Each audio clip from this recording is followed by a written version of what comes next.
Hey, Skeeters fans, Ryan Posner here. On today's episode of Down in Sugarland, my co-host Brandon MacArthur and I will discuss how spring training is going for the Astros.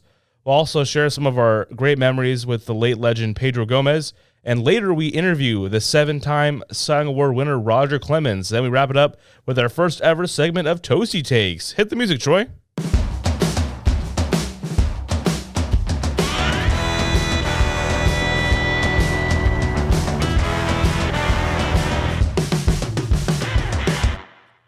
Looking to relocate? Then contact Nick DeRose for any of your real estate needs in the Dallas Metroplex area.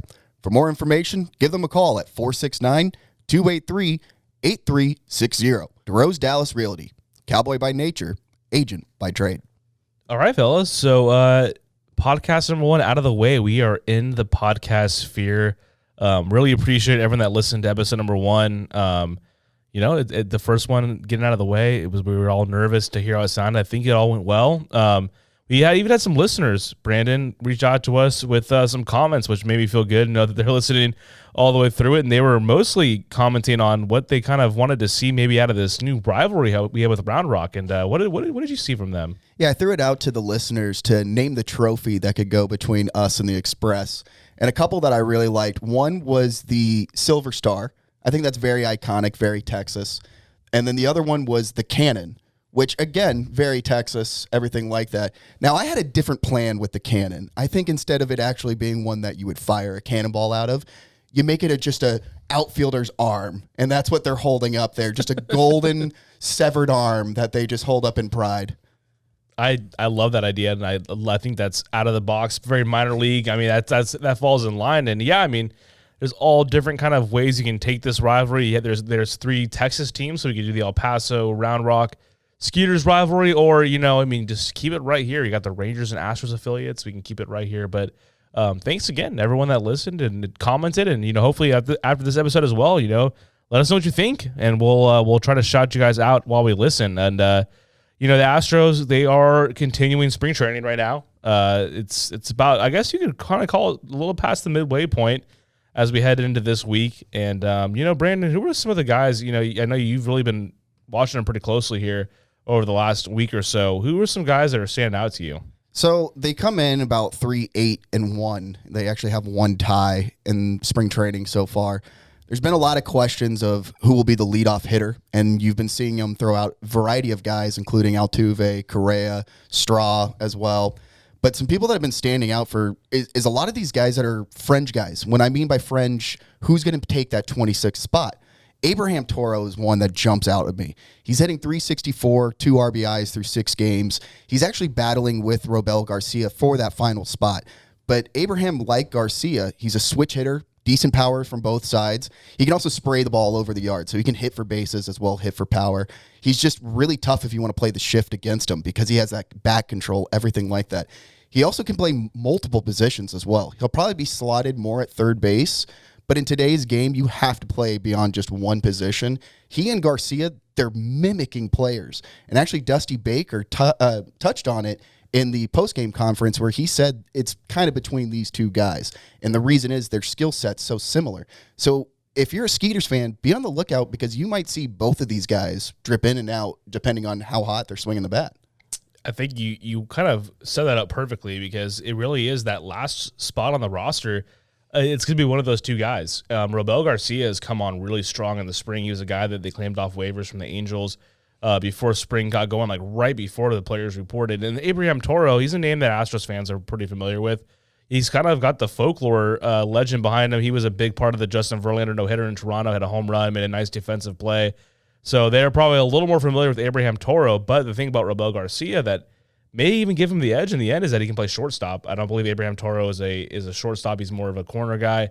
Robel Garcia, a little more versatility, but both are having a great spring. I mean, they're both putting up pretty solid numbers. So touching on Garcia, he has a crazy background. He actually didn't play baseball in 2014 or 2015. He ended up playing baseball in Italy for a little while. He was scouted by the Cubs. He played for the Cubs. He played 31 games for the Cubs in 2019, but he spent most of his time in AAA Iowa. Same thing, switch hitter, can hit from power from both of the sides. He can play all over the infield, but Dusty mentioned exactly what you touched on, the fact that he can play shortstop, and also he's a better outfielder as well. He's 6 foot, 195, kid from the Dominican Republic. He's somebody that will be exciting to watch. I think that'll be a really interesting matchup between him and Toro, and who's going to want it more down in the end. Yeah, and I mean, it's good. It's good to have both those guys, as options and very versatile pieces. And Robel Garcia, if you go to YouTube, you can actually find him. He did lessons on how to speak Italian. That got brought up in one of his first interviews. Mark Berman from Fox 26 brought that up. So he noted that Spanish and Italian they are closely related. They're in the language tree, I guess. So there's some cool stuff about that. He seems like a pretty good character. But Brandon, we do now. I mean, officially have our first 2 players that were, or I guess 3 technically, that were assigned to the Skeeters. Cut from minor league camp, the Astros assigned Riley Farrell, a right-handed reliever, Nivaldo Rodriguez, who's a right-hander as well, Alex Santos, who was the top draft pick for them last year, and then Forrest Whitley, who is going to probably start on the injured list. They're still waiting to confirm that. But Nivaldo Rodriguez is a guy who played in the majors last year, actually got his first strikeout. I find this interesting. I always wondered who the first strikeout everybody got was with, and his was against Cody Bellinger, former National League MVP.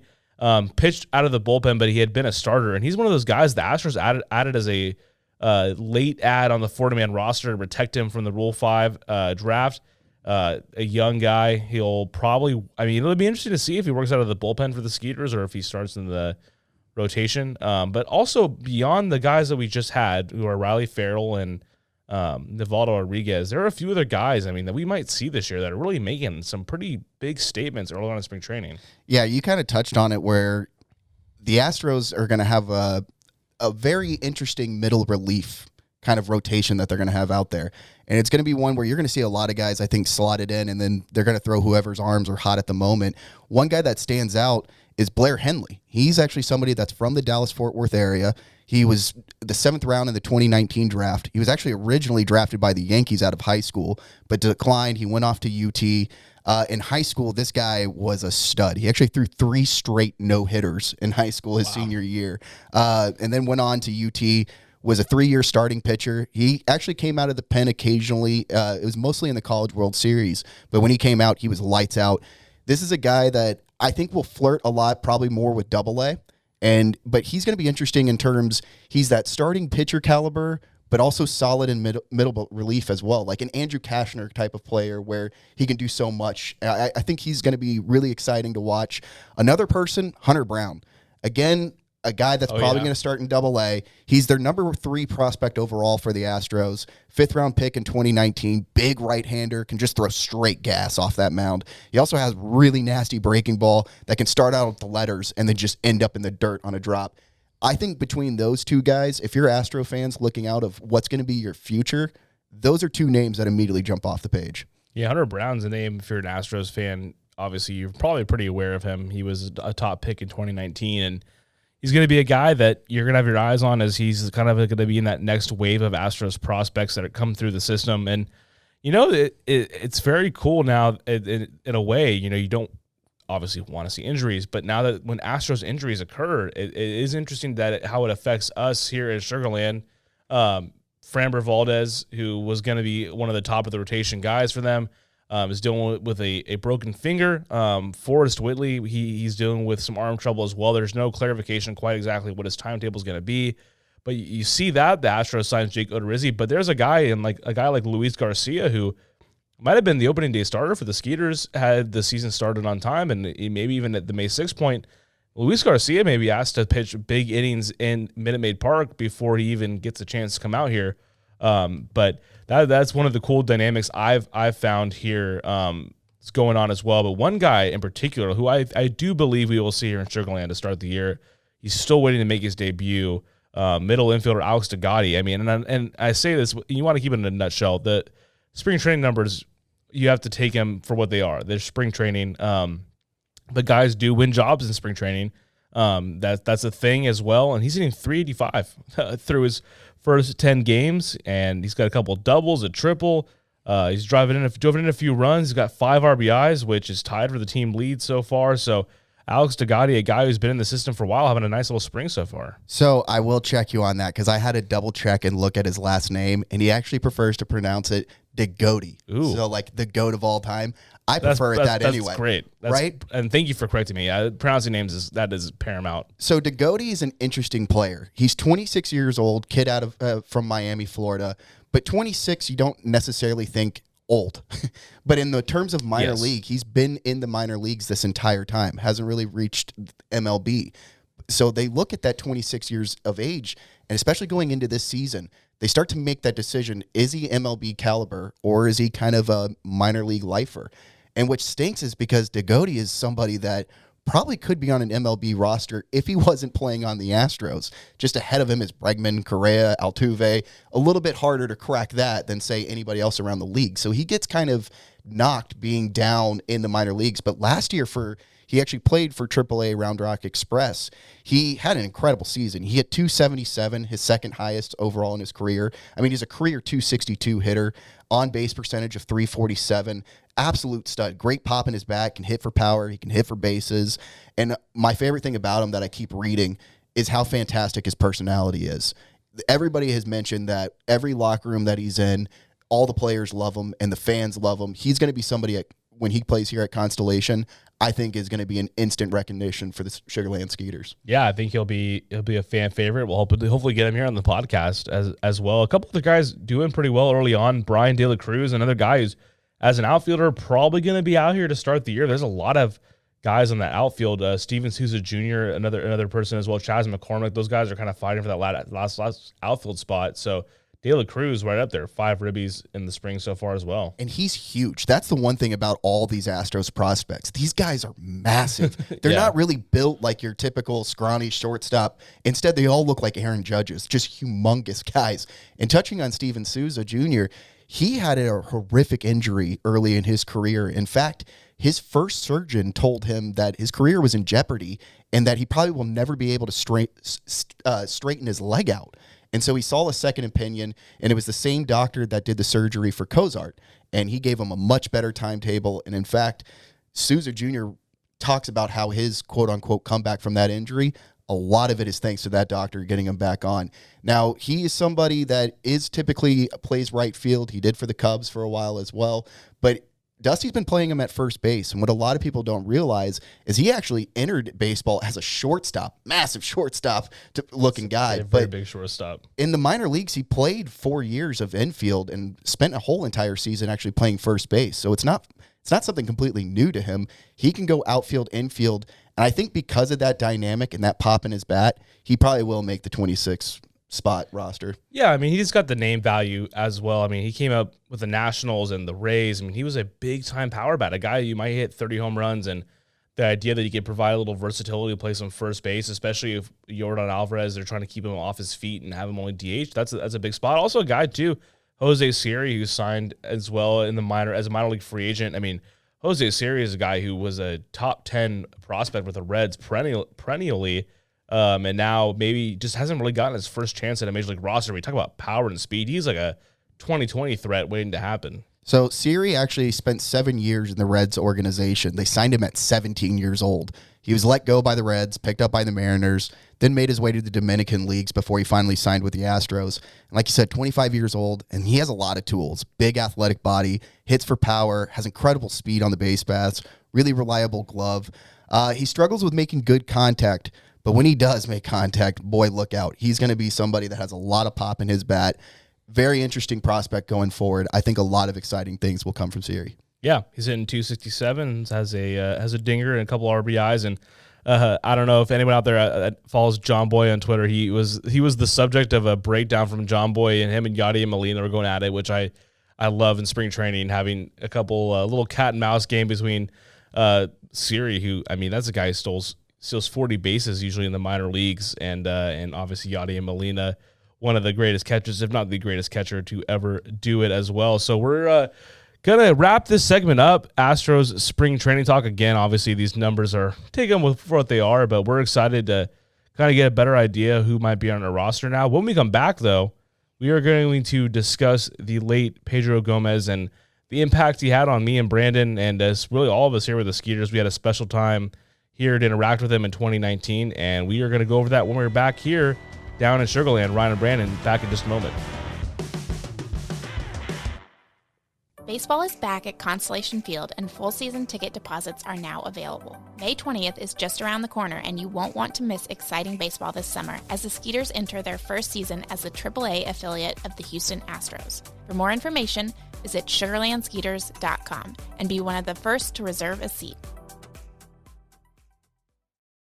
All right, welcome back to Down in Sugar Land, and Brandon, wanted to take some time here. A man that really made a big impact on my life and the lives of a lot of baseball fans around the world, and that was Pedro Gomez, who unfortunately passed away on Super Bowl Sunday, and a guy that I came up with a journalism background, and I had a lot of love for journalists in high school and college. Maybe when that wasn't something that a lot of high schoolers or college students were thinking about, and he was a guy I always admired. On ESPN, he just seemed to always have great relationships with players, and we got a chance to actually meet him out here in Sugar Land. But I just wanted to throw it to you before we get into that, Brandon. I mean, he's a guy that he's on that Mount Rushmore. He's the guys you think of when you think of ESPN stand-up reporting. Obviously, he was a big part of the Barry Bonds home run chase.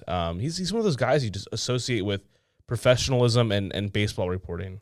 Every time I turned on ESPN, especially for baseball segments, you waited for Pedro. He was such a big name, and we got to spend some amazing time with him. When he introduced himself to us, that was what was incredible, because of course we know who you are. We work in baseball. We grew up in the era right when he was really peaking at ESPN, and he was just so friendly. And I know, listening into all the coverage of everybody that's reached out on ESPN and Twitter, they all mentioned the same thing, his kindness. And when he came into the booth with us, he was down to play funny, weird segments. I mean, we asked him questions like, what smells better, pine tar or the fresh cut grass? And he answered the questions as if they threw it to him on SportsCenter. And every time we kept asking him, do you mind staying for 3 innings? And his response every single time was, whatever you guys need.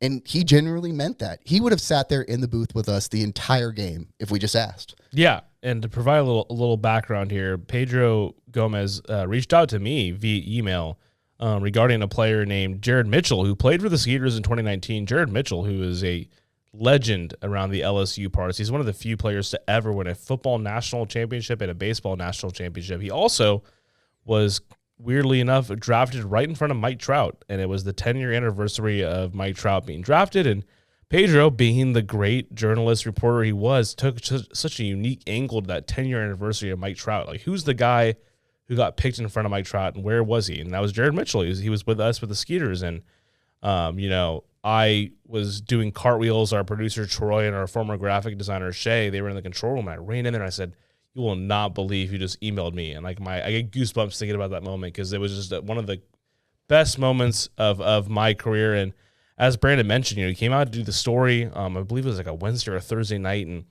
I said, "Hey man, I hate to have to ask you to do this, or if you're okay with it, but can you come on the broadcast with us?"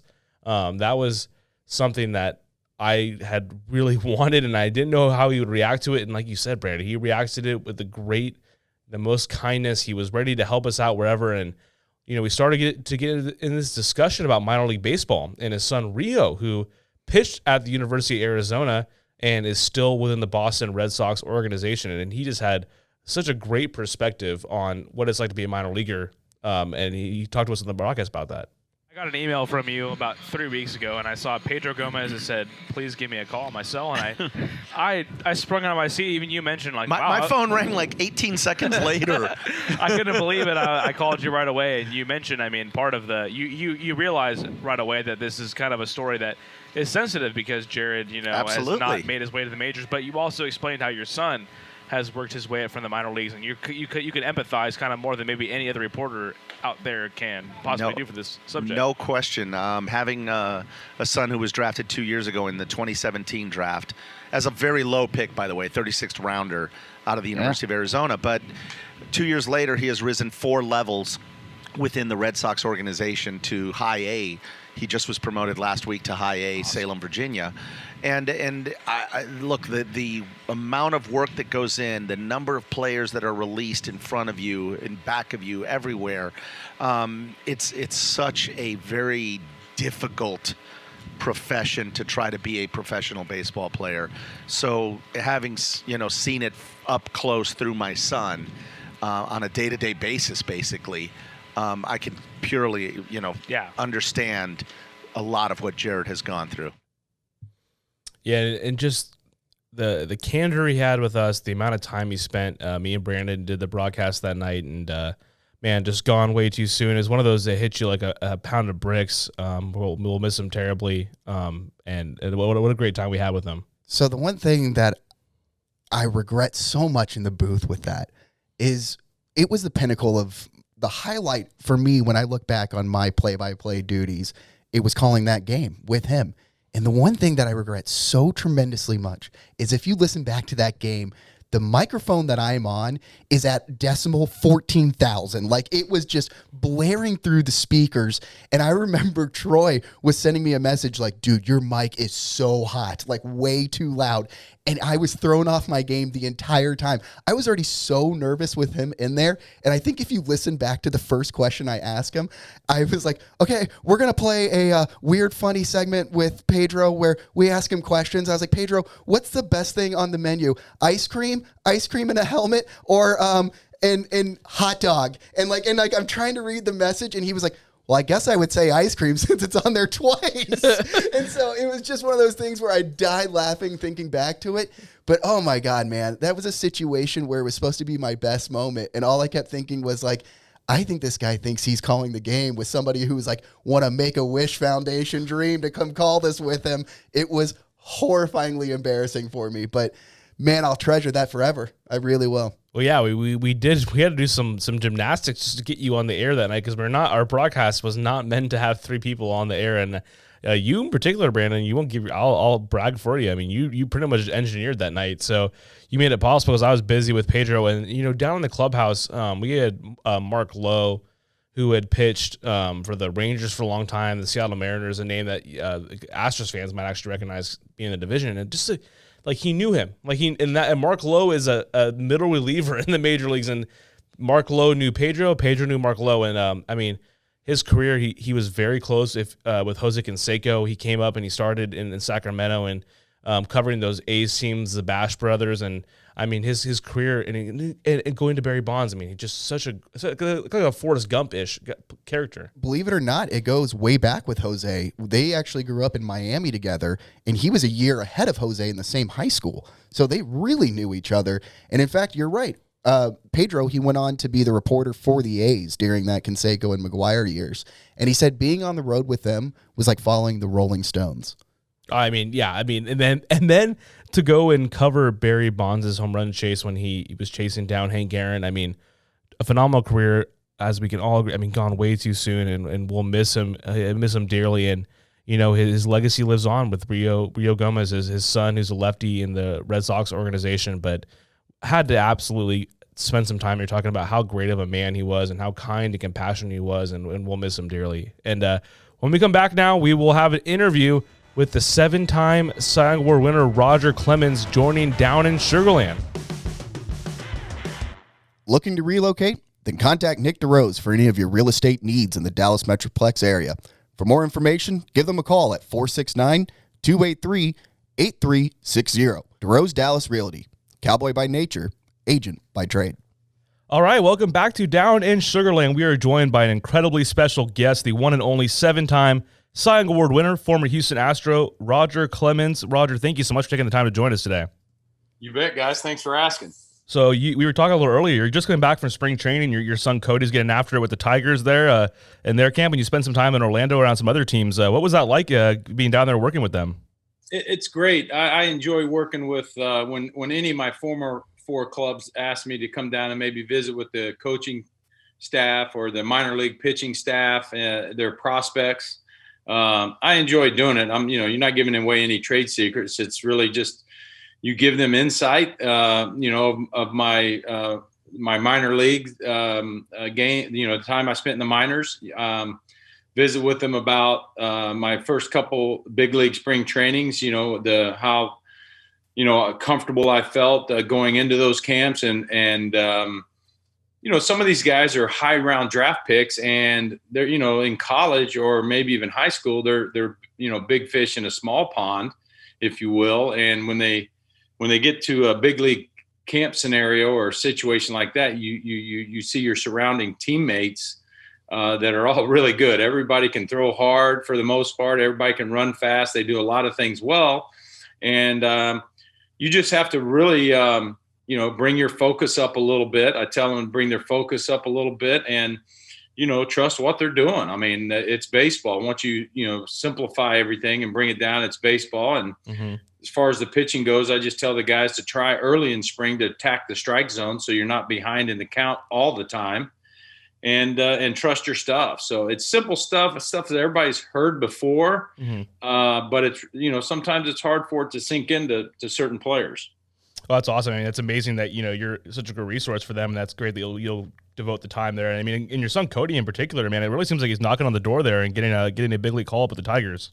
Yeah, Cody's loving it. As you guys know, you guys seen him up close and personal, and he's right in there with AJ Hinch. He loves AJ. AJ is an open book. I mean, that was the first couple comments he said to me about AJ, as far as his door's open, and within midway through camp, which is getting real close to midway through spring training, that he'll really give him an idea of what the coaching staff and the front office expects out of those players, and what their role is going to be, and where they see them in the future if they can continue to improve and get better. I mean, one of my best lines ever is, when you win, you win, and when you lose, you learn. And that's exactly what you have to do when you're playing professional baseball.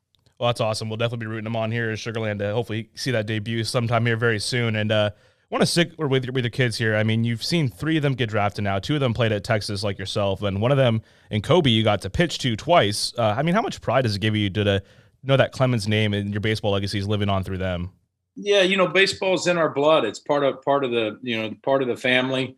Again, as you guys know, we probably talked over many times that we've had a chance to chat. And what's most important for me, especially with Casey and Cody playing at Texas, they played under Augie Garrido and Coach David Pierce, who's there currently at Texas, and they're great baseball men. I mean, they're great coaches, but they're better teachers of the game, and it translates to life lessons off the field.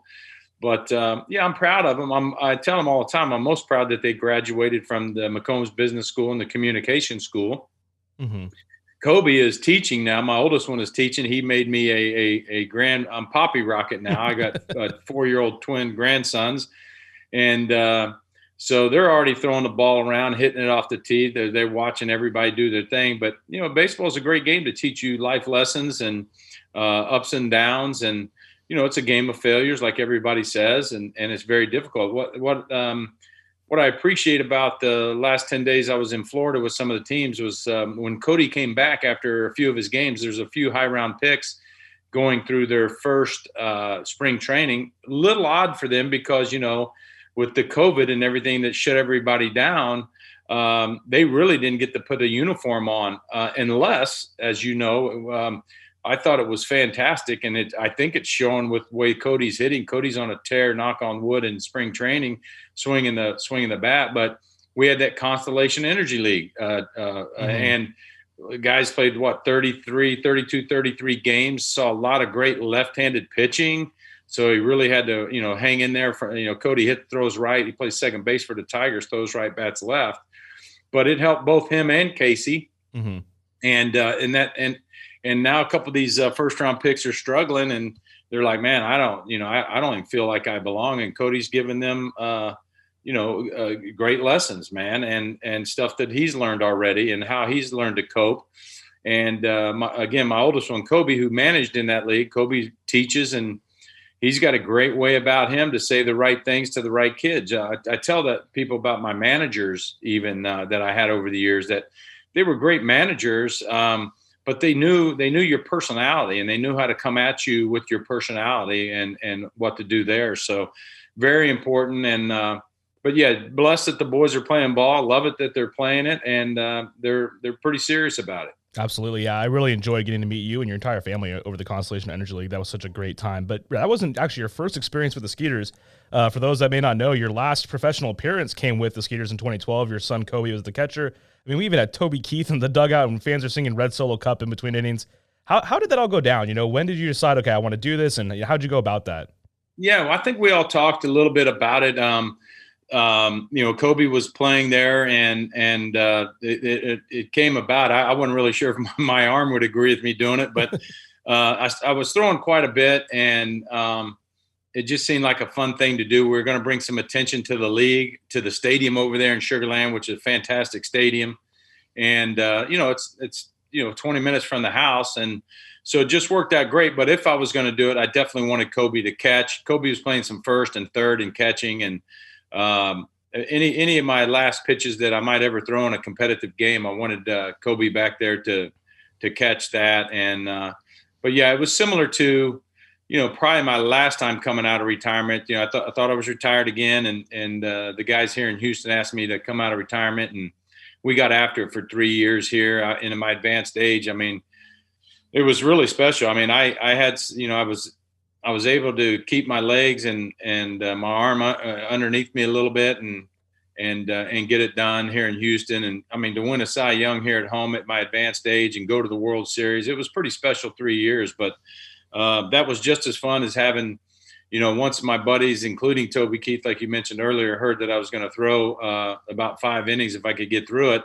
Everybody was flying in to watch the game, and just made the festivities even better. And but everything aside, once that bell rings and I'm standing out there 60 feet away from a professional hitter, you gotta you gotta have your wits about you. Yep.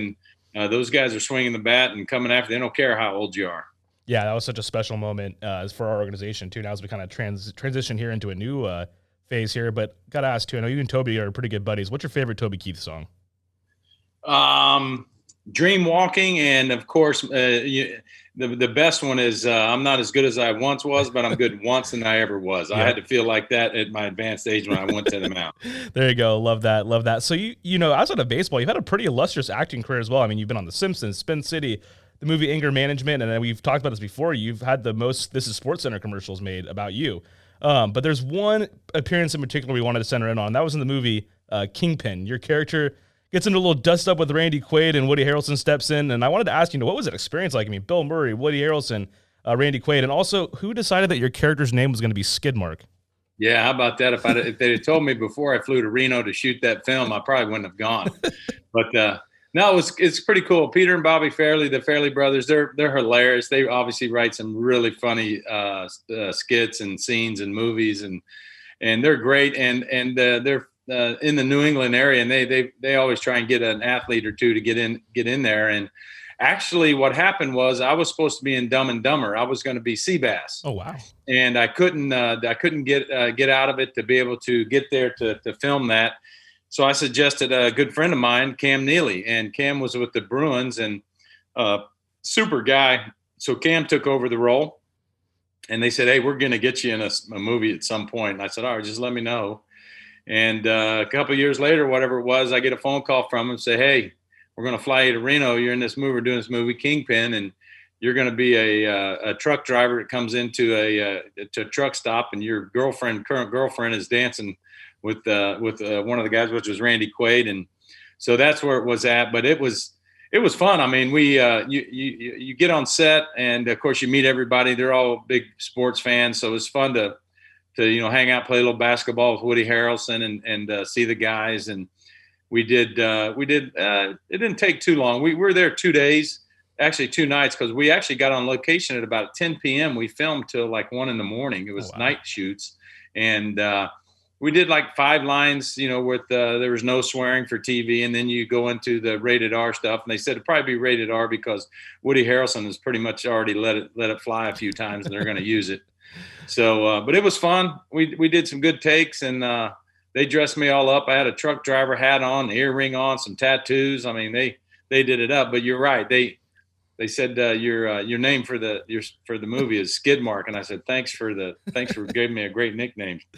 Oh, that's great. Yeah, I got to shout out my producer Troy because I actually hadn't seen the movie yet. He's like, man, you got to ask him about that. Yeah, no, I'm telling you what, Pods. There's been times where I was walking to the bullpen to warm up after that movie came out, and I would hear people in the stands even yell at Skidmark. Oh, they wouldn't yell Rockets. They'd yell Skidmark. Oh, that's amazing. That's great. That's some good information right there.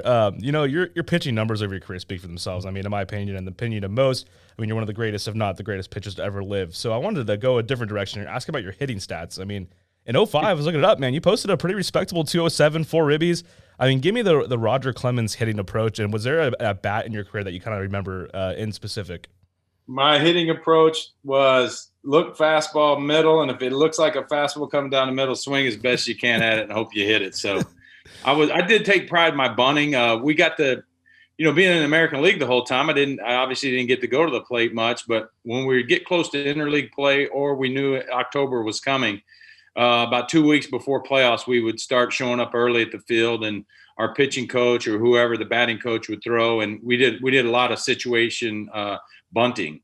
So that was super important. And I can tell you a story. When I came to the National League with the Astros, one of the I think one of the finest baseball men around that know the game through, Jimmy Williams, was our manager. Jimmy, I roll into spring training, and, here I am with, I don't know, 6 Cy Youngs, whatever, my credentials. He grabs me. I would go in about 7:30 to do my distance running before most of the team got there around 9 a.m. And Jimmy would grab me and said, let's go to the cage. And I would probably swing at maybe 20 pitches to swing at. But what we mainly did was bunt.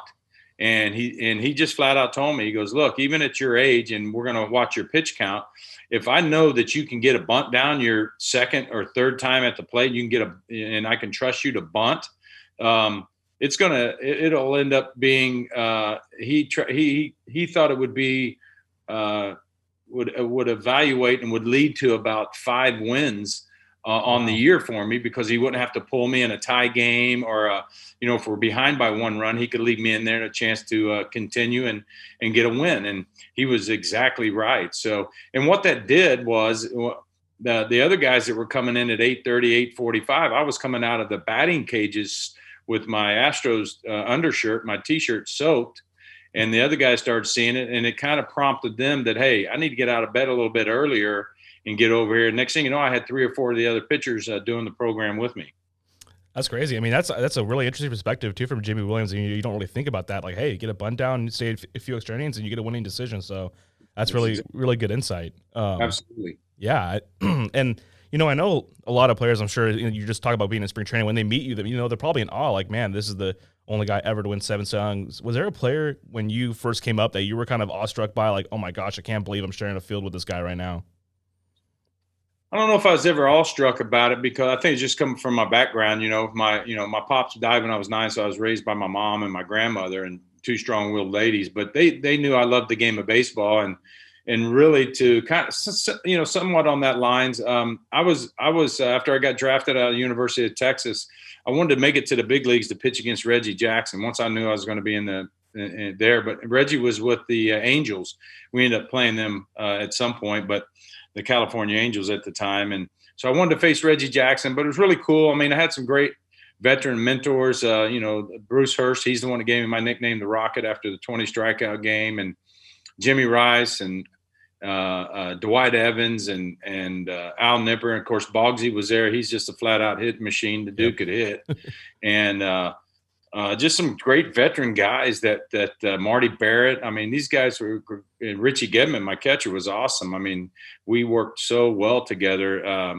It was just on and on. Some great teams and great teammates I've had over the years, but not anybody. I think it was really cool when I first met Ted Williams, of course, and Yaz. Mm-hmm. I got to play 9 holes of golf with Mickey Mantle in Dallas, so that was a treat. Golfing in the Bob Hope event for many years, and I got to play with Yogi Bear I mean, there's a guy that's got 13 championship rings. I mean, come on. Yeah. Oh my goodness. Those guys. And then probably the coolest experience for me. I mean, I obviously watched Nolan Ryan, being here from Houston and Texas, the area, I got to watch Nolan. Not a lot of video back then. I'd graduated high school in 80, so I was able to see Nolan pitch a few times in the Dome. But I would look at the 8x10 photos of Nolan, and then what was special for me, the Red Sox traded or picked up via trade, I think, Tom Seaver. And as anybody knows, Tom Seaver, anybody knows the game of baseball, Tom Terrific was the ultimate power pitcher. I'm a power pitcher. I'm not a power thrower. And I got to watch him pitch. I mean, I'd watch him sit out there about 88 miles an hour. I think he was over 40 years of age also. And then next thing you know, he would get second and third and be in a little trouble out there on the mound, and he would whistle a couple 92, 93 mile an hour fastballs in there to get him a crucial strikeout. So, just impressive to be able to watch that firsthand. Yeah, I mean, that's amazing. Thinking about the late Tom Seaver there, and getting to see him up close like that. It's kind of funny you mentioned you golf with Mickey Mantle. Who's got a better golf game? You or Mickey Mantle?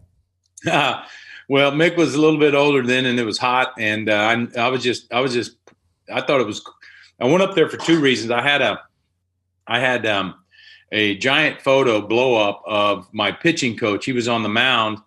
Mickey Mantle hit the longest home run at Yankee Stadium. It was about 507 feet, something like that. Almost left the only ball to leave the stadium.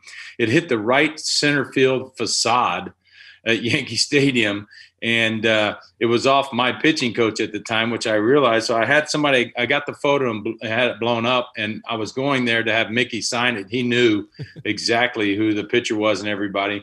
It was my pitching coach, Bill Fisher, who at the time. And still to this day holds the record for, I believe, 91 consecutive innings without walking a guy.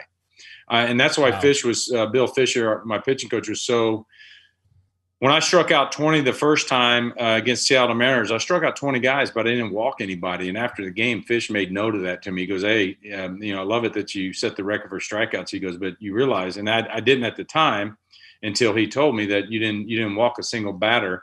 He ends up calling me 10 years later because obviously one of my pitching coach at that time, but I was in Detroit. I was with the Red Sox, and we went to Detroit, and I tied my own record at 20 strikeouts again, and I didn't walk a batter. And he made point of that. But I had Mickey sign the photo to Fish, and we played 9 holes. And so I'm getting a little bit better as I get older for some reason. I guess I'm starting to figure the game of golf out, but. I was probably back then. I was probably a 8 or 9 handicap. I played to about a 5 or 6 now. There you go. That's just amazing. The rounds of golf I'm sure you share with people over the years. I wanted to kind of ask you here too. I mean, you say you grew up in Houston, and then you're going to Boston. I mean, it's a totally different culture up there, big media market, all that kind of stuff. Was there like a culture shock? And how did you overcome that as a young kid going from Houston to Boston? There really wasn't. The transition was pretty cool just for the fact that, playing at the University of Texas, you're expected to win there. So I got initiated there pretty quick at Texas. We had a saying there that Texas, we don't rebuild, we reload. Mm-hmm. And we lost. I think we tied for 3rd in the country my sophomore year. And then we lost some great players off that team. I think the draft took about 7 of our guys. And so we thought it might be tough sledding in 1983. But we come back, myself, Calvin Schiraldi, Mike Capel, Kirk Killingsworth, and a host of other solid players. We came back and got to the World Series. We had to get through some tough regionals against the Mississippi State teams. But we got to the College World Series, and I beat Alabama 4-3 and pitched a complete game. Next thing you know, I got drafted by Boston. I was little surprised because the Astros scouts and the Ranger scouts were all over during all the regionals mm-hmm. and the quarterfinals in college. But once I got to Boston, I realized right away this is awesome. I mean, people show up, they care, they love their sports. So getting to play for 2 of the most historic teams and 2 of the greatest stadiums ever, Old Yankee Stadium and, of course, Fenway Park. It doesn't get any better than that. And the history that the guys before me ran around there and working and getting it done, it's just amazing. But the the fan base is off the chart. I mean, they love it. They love their sport. So as a player, you couldn't ask for anything more. Yeah, that's amazing. You had to think of all the different markets you got to play in, different ballparks. I mean, it's incredible. One of the last one I had for you here, Roger, was, your kids are progressing in their pro careers, and as you said, you're Papi rocket now. You got a pair of grandkids. I mean, have you thought about maybe coaching here down the road, or is that something you haven't really given much thought to? Yeah, I don't really need to because I've got my foundation, the Roger Clemens Foundation. We had it since 1991. We help at-risk kids. I did some stuff with Memorial Hermann, our children's wing there. I really loved it. The people over Memorial Hermann are awesome. And now I'm doing stuff for Insperity, and we're good busy. The Insperity family's really cool to be able to work with and do things with them. And it's just a lot of fun. I tell people I have to unretire to retire again because you're staying busy. But I love kind of what I do when the guys ask me, or I get a text from, say, like, McCullers, and he wants to come throw and work on a slider here at the house. We've got guys that will come over here and catch. And so we work with a lot of minor leaguers and pro guys. And, I'll give them tips here. Some of the tips are, hey, that looks really good, man. Don't change a thing and don't let anybody change it. Just go out there and compete, man. And I think that's the biggest thing. Some people try and put their thumbprint on too many guys. I'm not going to throw just like Nolan Ryan or Tom Seaver, but I'm going to find a couple things that they do that work for me, and I'm going to put them into my game, and I'm going to make them work. So, everybody's not going to throw from 10 o'clock. Maybe they're throwing from 11 o'clock. Maybe they're side armor. And, they're into the spin rate and all that stuff now too. I get it, but there's just certain intangible that you have to have. And you got to be able to handle failing because you're going to do a lot of it. Yeah, well, it certainly sounds like you're staying busy, Roger. I mean, we can't thank you enough for taking the time to talk to us here today. I mean, and getting to catch up. And I guess hopefully we'll see you out here at the ballpark now as we're the AAA team of your former Astros. I think that's great. It's just down the road now. You're 20, 25 minutes away. The AAA guys, if they get called down to Minute Maid, it's going to be fun. And I'm definitely going to get out to Sugar Land quite a bit to watch the guys there. Well, that sounds great, Roger. We're looking forward to seeing you here. Thank you again for the time. That is Roger Clemens, a 7-time Cy Young Award winner. We'll be right back down in Sugar Land in just a moment. The Roger Clemens Foundation is an entity dedicated to helping children. It was established in 1992 by Roger and Debbie Clemens in order to ensure that funds raised by the foundation through golf tournaments, silent auctions, and other events will be properly distributed to the charities and organizations that they have committed to support. For more information on upcoming events and ways to donate, visit rogerclemensfoundation.org. All right, and that was an interview with Roger Clemens, the former Houston Astro, Boston Red Sox, New York Yankee, tons of great teams he played for. What a celebrated Major League Baseball career, 7 Cy Youngs, the only player to ever do so in the history of baseball. Yes, you heard of that right here. And he was on as our second guest, Brandon. How cool was that to have him on here and kind of give us a lot of, perspective about fatherhood, his career, and all of this great stuff.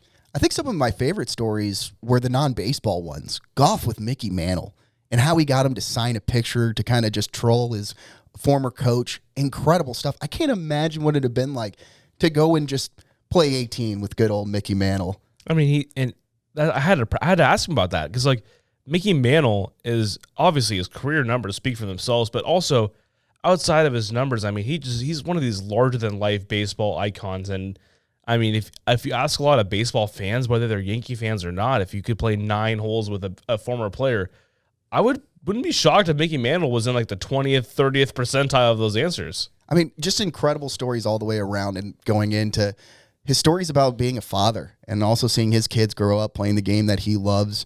You can tell that that's really a big subject for him. That's probably where he takes more pride in his kids playing ball than he does any one of those Cy Youngs. Yeah, we saw it center stage here for the Constellation Energy League, and Kobe was the manager of Team Texas, and Roger was very quick to make sure people knew that Kobe was the manager and he was an assistant coach, and Kobe rose to the occasion, and I think he's going to make a great coach down the road. I think I also love how he touched on the fact that because we had the Constellation Energy League, that's why his son right now with the Tigers is getting a big leg up, because he's gotten to see real game pitching, Sure. real live action, and that's huge. And I think he understands that he's grateful for what the Constellation Energy League did for his kids going forward. 100%. I mean, and there's guys like Spencer Torkelson, who was the first overall pick of the draft, that I mean, I don't think he didn't mention him by name, but I mean, you can assume that's who he's talking about. And Cody Clemens is coming out and outperforming him in spring training, and that's a team you got to keep your eye on. The Tigers they're kind of on that boomerang. They hit the low point. I mean, and now they got guys like Casey Mize. They've got Spencer Torkelson. They still have Miguel Cabrera. I mean, it's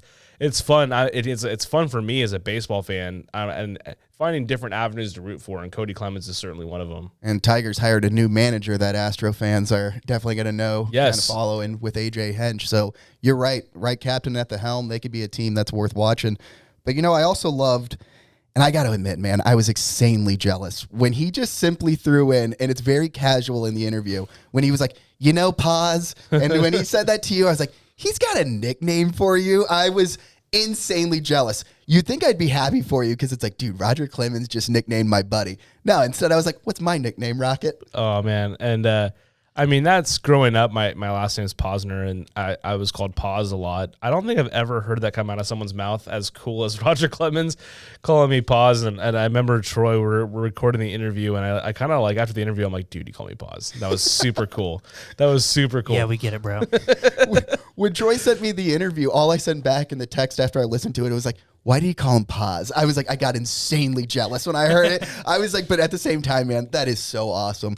I think also what was more incredible, too, is the stories that Roger threw out with his movie career.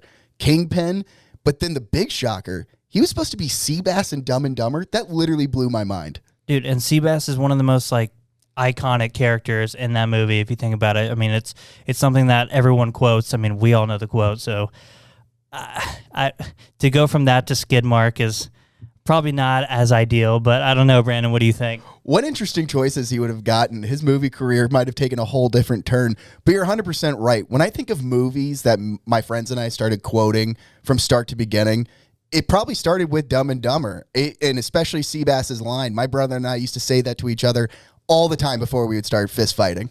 Well, I just found it hilarious that he's warming up in the bullpen, and he's like, nope, they're not calling me Rocket, they're calling me Skidmark. And as someone who, I guess, hasn't seen Dumb and Dumber, I didn't really understand the significance of it, but I'm glad you guys pointed that out. Are you telling me you have never seen Dumb and Dumber? Ryan Judith Posner.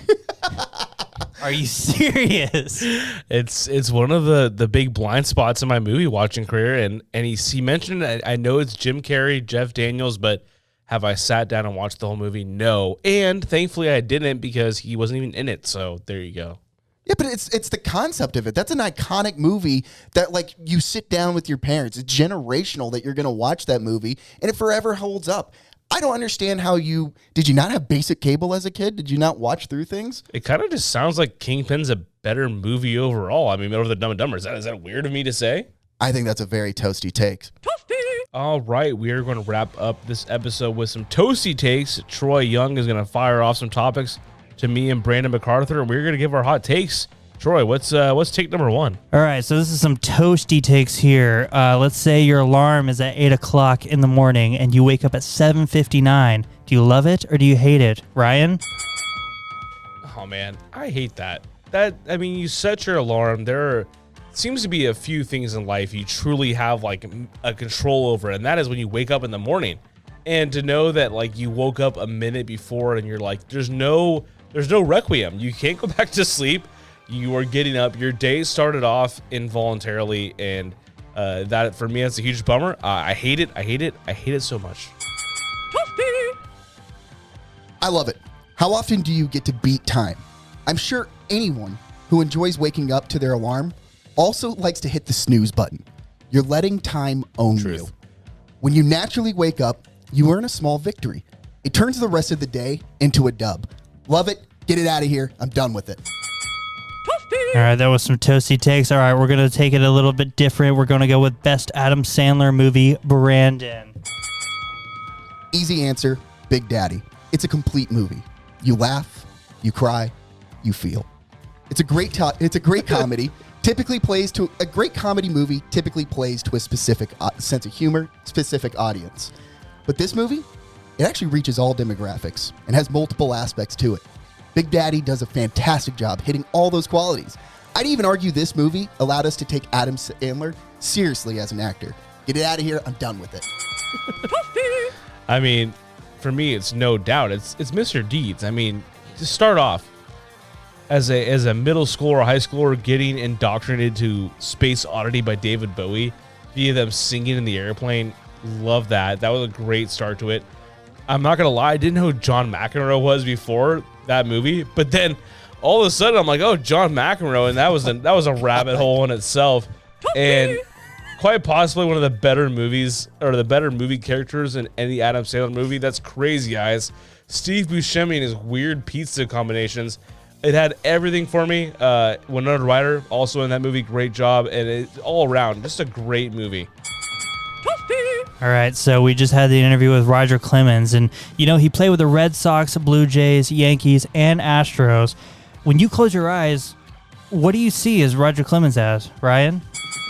All right, don't get mad at me, Astros fans, but when I close my eyes, I see Roger Clemens as a Yankee. I mean, that's where he won his 2 World Series, and you can't escape it. New York is the empire media market, and thinking of 9/11 when he's out there pitching for that team as well, and just the iconic images of Derek Jeter and Roger Clemens. I mean, it would have been a shame if Roger Clemens, in my opinion, the best pitcher of our generation, had never gotten a chance to pitch for the Yankees, one of the most historical franchises. So that's for me. Yankees is a no doubt answer for me. I know this isn't a popular idea, but I think of him as a Blue Jay. Follow me down this rabbit hole. In his 2 years in 97 and 98, he was 41 and 13, 2.33 ERA, 14 complete games. He won 20 games both the seasons that he was there, including back-to-back All-Stars. You have to think, what hindered him? The rest of the team. In 97, they were 76 and 86. They finished 5th in the AL East. And then in 98, a little bit better, 88 and 74 finished 3rd. So what kept Roger from being even more great in Toronto was the rest of the team. When I think about Roger, I think about those years he was snubbed as a Blue Jay. Get it out of here. I'm done with it. Man, I was wondering where you're going with that at first. But man, Roger, I almost Blue forget Jays, he plays man. with the Blue Jays. Yeah. That is a take. No doubt. That is going to be a wrap for Toasty Takes. Thank you to Roger Clemens for being our guest on this episode. Next week, we have Jeff Blum, the Astros TV color commentator. For my producer, Troy Young, and my co-host, Brandon MacArthur, don't forget to subscribe, rate, and review. You've been listening to Down in Sugarland.